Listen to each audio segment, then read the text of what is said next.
ప్రముఖ పుణ్యక్షేత్రం కాణిపాక స్వామివారి దేవస్థానంలో ఉభయదారులు ధర్నా చేపట్టారు. ఆలయ ఈవో వెంకటేష్, చైర్మన్ మోహన్ రెడ్డి ఏకపక్ష ధోరణి అవలంబిస్తున్నారని ఆరోపించారు. ఆలయ ఈవో వెంకటేష్ ను వెంటనే మార్చాలని పెద్ద ఎత్తున నినాదాలు చేశారు ఉభయదారులు.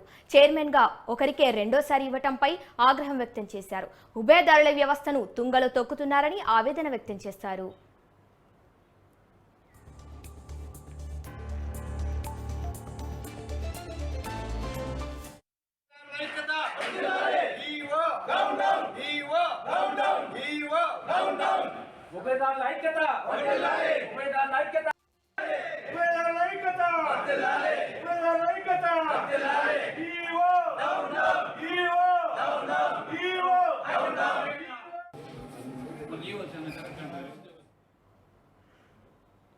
ఈ అంశంపై మరింత సమాచారాన్ని మా ప్రతినిధి హరిబాబు అందిస్తారు.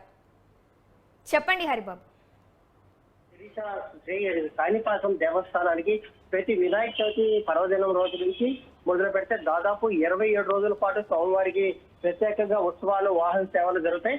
ఈ ఉత్సవాలను ఒక్కొక్క గ్రామం నుంచి ఒక్కొక్క ఉభయదారులు నిర్వహించడం అనేది ఆనవాయితీగా వస్తుంది. తాజాగా ప్రభుత్వం ఈ ప్రభుత్వం ఏర్పడిన తర్వాత వాహన సేవలను కేవలం 9 రోజుల పాటే పరిమితం చేయాలని చెప్పి ఒక నిర్ణయం తీసుకోవడంతో గత ఏడాది కూడా ఉభయదారులు కొంత ఆందోళన వ్యక్తం చేసిన పరిస్థితి నెలకొంది.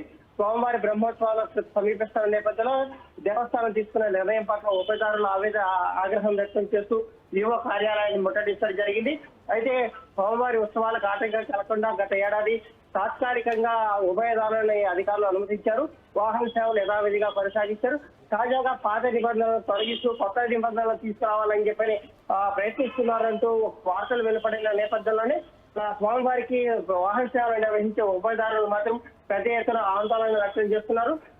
గతంలో ఎలా ఉందో అదే పద్ధతిని కొనసాగించాలని సామాజిక సమీకరణాలు కూడా అంటే ఒక్కొక్క వాహన సేవకు ఒక్కొక్క కులాల్లో కానీ అంటే కులం వారీగా నిర్వహించే అవకాశం ఉంది. కాబట్టి దేవుడి ముందు ప్రతి ఒక్కరు సమానం కాబట్టి ప్రతి ఒక్కరికి ఈ వాహన సేవల్లో పాల్గొని జరిపించే అవకాశం ఉంది. కాబట్టి ఈ విధానాన్ని తొలగించాలని చెప్పి కూడా ఉభయదారులు డిమాండ్ చేస్తున్నారు.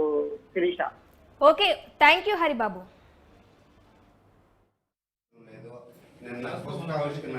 చరిత్ర అన్నారు, ఆల్రెడీ చెప్పారు కాబట్టి మీ మెమోరాండం ఇస్తేనంటే దానిపైన కూడా మనం యాక్షన్ తీసుకున్నాం అనుకుంటున్నాము. 10 మంది మీరు ఎవరో ఒకరు మాకు చెప్తే కూర్చేది అవన్నీ సమక్షంలో చేసుకుందామండి. చేసుకున్నాయి లోపల సమక్షంలో తీసుకుందాం.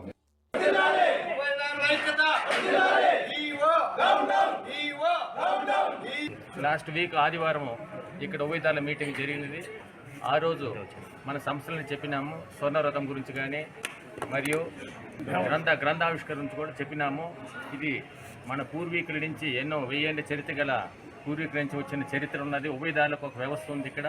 మరియు ఆ చరిత్ర మన పూర్వీకుల నుంచి వస్తూ ఉంది.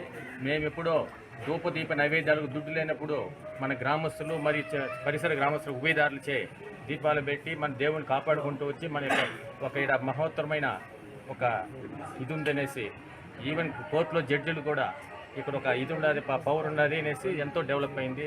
ఇటువంటి దేవస్థానం మనం అంతా కాపాడుకొని వచ్చి ఈ వ్యవస్థను కంటిన్యూ చేస్తూ ఉన్నాము.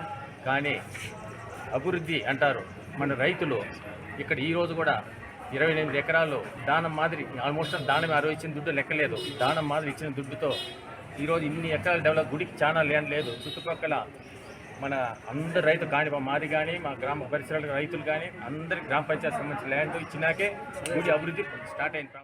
దీనిపైన మేము న్యాయ పోరాటం కూడా చేస్తాం వల్ల ఇబ్బంది కలుగుతుంది. మా ఉభయదారులు పెట్టుకొని దానిపైన పూర్తి అవగాహన కలిగించుకొని అన్ని వ్యవస్థలతోనే మనము ఆవిష్కరిస్తామని చెప్పాం. కానీ వీళ్ళు అందుకు విరుద్ధంగా వీళ్ళు ముందుకు పోతున్నారు. నిన్న పోయేసి మన ముఖ్యమంత్రి చేతుల మీదుగా ఈ గ్రంథాల దీన్ని ఆవిష్కరించేశాను. దీన్ని మేము పూర్తిగా ఉభయదారులు అందరం కలిసి మేము ఖండిస్తున్నాం. దీనికి నైతిక వహించి వెంటనే ఈఓ గారిని ఇక్కడ నుంచి బదిలీ చేయాలి. ఆయన వల్లే ఇక్కడ ఉభయదారు వ్యవస్థ పూర్తిగా నాశనం అయిపోయినది. దీనికి బాధ్యత వహించి చైర్మన్ గారు కూడా వెంటనే రాజీనామా చేయాలని మేమందరం కూడా కోరుకుంటున్నాం.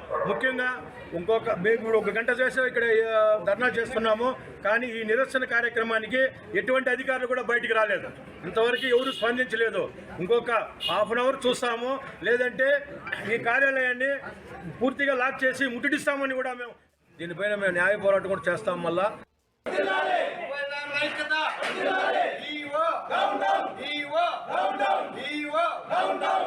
ఉభయదారుల ఐక్యత